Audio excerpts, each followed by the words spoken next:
Hello दोस्तों, welcome to summed up. Robert Kiyosaki की पहली book rich dad and poor dad पे आपने मेरा पहला वीडियो तो जरूर देखा होगा। अगर नहीं देखा तो जरूर देखें, मैं लिंक डिस्क्रिप्शन में दे दूंगा। लेकिन आज हम बात करने वाले हैं उनकी दूसरी बुक के बारे में, जो है the rich dad's cash flow quadrant. ये बुक एक बहुत ही अच्छे ग्राफ के बारे में है, जो लोगों को उनकी इनकम सोर्स के हिसाब से 4 अलग कैटेगरीज में डिवाइड करता है। ये चार्ट आपको 3 चीजें सिखाएगा। नंबर 1, आप कौन सी कैटेगरी से हैं। नंबर 2, कौन सी कैटेगरी आपके लिए बेस्ट है। नंबर 3, आप एक कैटेगरी से निकलकर दूसरी कैटेगरी में कैसे जा सकते हैं। साथ ही इस वीडियो को पूरा जरूर देखें, क्योंकि इस वीडियो के एंड में मैं आपसे शेयर करूंगा मेरी कैटेगरी और मेरे आगे के प्लान्स। तो चलिए जल्दी से शुरू करते हैं। कैश फ्लो क्वाड्रेंट एक बहुत ही सिंपल तरीका है लोगों को अलग कैटेगरीज में डिवाइड करने का। आप किस कैटेगरी में हैं ये डिपेंड करता है आप पैसा कहां से कमा रहे हैं, आपका इनकम सोर्स क्या है। ये 4 यूनिक कैटेगरीज हैं। E for employ, S for small business and self employed, B for big business और आखिरी I फॉर इन्वेस्टर। हम में से हर कोई कम से कम एक कैटेगरी में तो जरूर आता है, लेकिन शर्त यह है कि आप कुछ ना कुछ कमा रहे हो। अगर आप एक स्टूडेंट हैं तो आप फ्यूचर में क्या करने वाले हैं उस हिसाब से अपनी कैटेगरी देख सकते हैं। एक इंसान किसी भी टाइम एक से ज्यादा कैटेगरीज में हो सकता है। इन 4 में से कोई भी कैटेगरी आपको फाइनेंशियल फ्रीडम दिला सकती है, लेकिन बी और आई कैटेगरी की स्किल्स आपको जल्द से जल्द इस गोल तक पहुंचा सकती हैं। अक्सर सेम कैटेगरी में आने वाले लोगों की सोच सेम होती है, इसलिए अपनी कैटेगरी बदलने का मतलब है कि अपनी सोच बदलना। हम सब पैसे के मामले में अलग तरह से रिएक्ट करते हैं। जहां कुछ इंसान सिक्योरिटी पसंद करते हैं, वहीं कुछ फ्रीडम। अगर हम कैश फ्लो क्वाड्रेंट के लेफ्ट साइड से शुरू करें तो पहले आता है ई यानी एम्प्लॉय। ये लोग जॉब करते हैं और हर महीने इनकी इनकम सैलरी से आती है। ये लोग अपनी बातों में सिक्योर, स्टेबल, बेनिफिट्स जैसे वर्ड ज्यादा यूज करते हैं। इन्हें एक डर लगा रहता है, अनस्टेबिलिटी का डर। इन्हें ये सेफ्टी चाहिए होती है कि हर महीने के एंड में एक फिक्स पेमेंट इनके अकाउंट में आ जाए। साथ ही और बेनिफिट्स जैसे हेल्थ इंश्योरेंस, पेंशन इन्हें और सिक्योरिटी देती है। एक एम्प्लॉय सीईओ से लेकर एक पियोन तक हो सकता है। ये डिपेंड नहीं करता कि उसकी पोजीशन क्या है। उन सब में एक चीज कॉमन होती है, वो है उनकी फिक्स सैलरी। ये लोग अपना टाइम ट्रेड करते हैं पैसा कमाने के लिए। नंबर 2 है एस, स्मॉल बिजनेस या सेल्फ एम्प्लॉयड। ये वो लोग हैं जो अपने बॉस खुद बनना चाहते हैं। एक सेल्फ एम्प्लॉयड कभी भी नहीं चाहता कि उसकी इनकम किसी और पे डिपेंड करे। एस यही चाहता है कि अगर वो ज्यादा हार्डवर्क करे तो उसे ज्यादा पैसा मिले। वो नहीं चाहते कि कोई और उनकी कमाई को डिक्टेट करे। साथ ही उन्हें ये भी पता होता है कि अगर वो हार्डवर्क नहीं करेंगे तो उन्हें ज्यादा पैसा नहीं मिलेगा। इस ग्रुप में आपको काफी एजुकेटेड डॉक्टर्स और लॉयर्स मिलेंगे जो अपनी क्लिनिक या अपना ऑफिस चलाते हैं। इस ग्रुप के लोगों के लिए पैसा सब कुछ नहीं होता। उनका फ्रीडम या अपने तरीके से काम करना ज्यादा इंपॉर्टेंट है। इन्हें ये लगता है कि वो ही सब काम बेस्ट कर सकते हैं, इसलिए इन्हें दूसरे लोग हायर करने में और काम को डेलीगेट करने में मुश्किल होती है। ये लोग भी अपना टाइम ट्रेड करते हैं पैसे के लिए। बी फॉर बिग बिजनेस, ये लोग ऑपोजिट हैं एस के। एक सच्चा बी अपना काम दूसरों से करवाना पसंद करता है। बी वालों का एक ही मंत्र है, वो काम खुद क्यों करें जो कोई और उनके लिए ज्यादा अच्छा कर सकता है। हेनरी फोर्ड जैसे लोग इस कैटेगरी में आते हैं। ये लोग ऐसा सिस्टम बनाते हैं जहां दूसरे स्किल लोग मिलकर इनके लिए काम करते हैं। एस और बी में बस इतना ही फर्क है। जब एक बी अपना बिजनेस छोड़ के 1 साल चला भी जाए तो वापस आकर उसे अपना बिजनेस पहले से भी ज्यादा अच्छा मिलेगा। लेकिन अगर एक एस अपना काम छोड़कर जाए तो वो वापस आकर खत्म हो चुका होगा।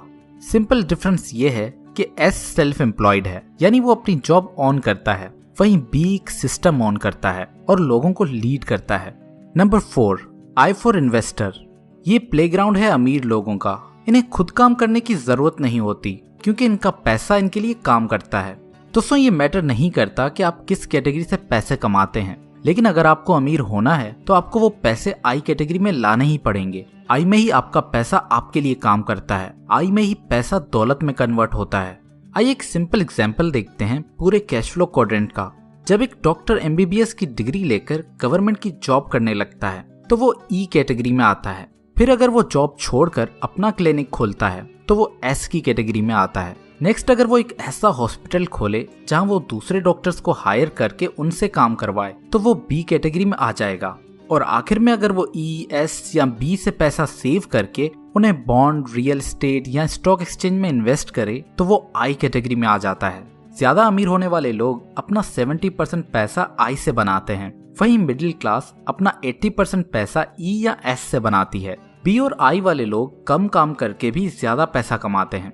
दोस्तों, अगर हम दौलत को डिफाइन करें तो दौलत क्या होती है? दौलत वो टाइम है जो आप बगैर काम किए गुजार सकते हैं, बगैर अपना लिविंग स्टैंडर्ड गिराए। फॉर एग्जाम्पल, अगर आपका महीने का खर्चा 50,000 है और आपने 2 लाख रुपए सेव किए हैं तो आपकी दौलत सिर्फ 4 महीने की है। इस तरह दौलत टाइम में मेजर होती है। जब आप अपनी पूरी जिंदगी बगैर काम किए गुजार सकते हैं उसे हम फाइनेंशियल फ्रीडम कहते हैं। दोस्तों, ये मैटर नहीं करता कि हम कितना पैसा कमाते हैं, बल्कि हम कितना पैसा सेव करके उसे कंपाउंडिंग के लिए इन्वेस्ट करते हैं, ये ज्यादा मैटर करता है। आप जितना भी सेव कर सकते हैं वो आपको आई कैटेगरी में डालना चाहिए, क्योंकि यहीं ही आप अपने पैसे से काम करवा सकते हैं। दुनिया में ज्यादातर लोग ई या एस यानी लेफ्ट साइड से ही बिलोंग करते हैं, क्योंकि हमारे स्कूल और घर वाले हमें लेफ्ट साइड के लिए ही ट्रेन करते हैं। इसलिए ज्यादातर लोग डर और लैक ऑफ नॉलेज की वजह से कभी रिस्क ही नहीं लेते, फिर भले उन्हें रिटर्न में कुछ भी मिल रहा हो। रिस्क की बेसिस पे 4 अलग किस्म के लोग होते हैं। पहले, रिस्क अवर्स। ये लोग रिस्क अवॉइड करते हैं, अपना पैसा बैंक या गोल्ड में ही रखते हैं। दूसरे, जो फाइनेंशियल एडवाइजर यूज करते हैं, जैसे म्यूचुअल फंड्स या इंश्योरेंस। तीसरे, गैम्बलर्स, जो इन्वेस्टिंग को बस चांस का गेम समझते हैं। और चौथे हैं इंटेलिजेंट इन्वेस्टर्स, जो इन्वेस्टिंग को नॉलेज और स्किल की गेम समझते हैं। आई क्वाड्रेंट पे आने के लिए आपके पास 2 रास्ते हैं। अगर आपको इन्वेस्टिंग के बारे में बिल्कुल भी नॉलेज नहीं है तो आपको एक अच्छा फंड मैनेजर ढूंढ के उसके म्यूचुअल फंड में इन्वेस्ट करना चाहिए। लेकिन अगर आपको इन्वेस्टिंग में इंटरेस्ट है तो आप वैल्यू इन्वेस्टिंग के बारे में पढ़ना और सीखना शुरू करें और साथ ही स्टॉक मार्केट में इन्वेस्ट करके उसे प्रैक्टिस करें। दोस्तों, अगर आप अभी ई या एस क्वाड्रेंट में हैं तो आपको क्या करना चाहिए? पहले तो बिना टाइम गवाए आप जितना हो सकता है उतना सेव करें और उसे आई क्वाड्रेंट में इन्वेस्ट करें। आगे का रास्ता आपकी पर्सनैलिटी पर डिपेंड करता है। अगर आपको सिक्योर फील करना पसंद है और आपको लगता है कि आप जॉब के लिए ही बने हो तो आपको वही जॉब करते रहना चाहिए और ज्यादा से ज्यादा सेव करके आई क्वाड्रेंट में इन्वेस्ट करना चाहिए। लेकिन अगर आपको फ्रीडम पसंद है और आप रिस्क को मैनेज करना जानते हैं तो फिर एक सिस्टम बनाने की ट्राई करें जहां आपका ई या एस वाला काम बी में कन्वर्ट हो जाए और उसे चलाने के लिए आपकी जरूरत ना हो। फिर अपने बिजनेस को ग्रो करने के अलावा जो भी सेविंग्स हो उसे आई में इन्वेस्ट करते जाएं। यानी आप ई या एस से मूव करके बी और आई में आ जाएं, जो आपको जल्द से जल्द अमीर बनाएगा। तो चलिए मैं अब आप लोगों को बताता हूँ कि मैं अब किस कैटेगरी में हूँ। मैं बाय प्रोफेशन एक इन्वेस्टमेंट एनालिस्ट हूँ। पहले मैं जॉब करता था तो मैं बस ई क्वाड्रेंट में था। फिर मैंने जॉब से कुछ पैसे सेव करके इन्वेस्ट करना शुरू कर दिया तो मैं ई और आई क्वाड्रेंट में आ गया। फिर 4 साल जॉब करने के बाद मैंने अपना छोटा बिजनेस स्टार्ट कर लिया तो मैं एस और आई के क्वाड्रेंट में आ गया। अब मैं काम कर रहा हूँ उस एस को बी में कन्वर्ट करने के लिए ताकि मैं फाइनली बी और आई के क्वाड्रेंट में आ जाऊं। दोस्तों, एक इन्वेस्टमेंट एनालिस्ट होने की वजह से बिजनेस और इन्वेस्टिंग मेरी स्पेशलिटी है, इसलिए मैं पूरी कोशिश करता हूं कि मैं अपने एक्सपीरियंस से ज्यादा आप लोगों को सिखा सकूं। मैं आगे इन्वेस्टिंग की बुक्स पे आप लोगों के लिए वीडियो जरूर बनाऊंगा, लेकिन मुझे नहीं लगता कि मैं 10 मिनट की वीडियो में आपको पूरी वैल्यू इन्वेस्टिंग सिखा सकता हूं।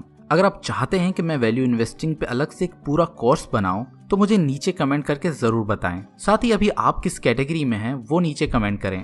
दोस्तों, इसी तरह लाइफ चेंजिंग एडवाइस के लिए समडअप को सब्सक्राइब करें, बेल के आइकन को प्रेस करें ताकि आप हमारी कोई भी वीडियो मिस ना करें। मैं आपसे ऐसे ही हर वेडनेसडे और सैटरडे मिलता रहूंगा।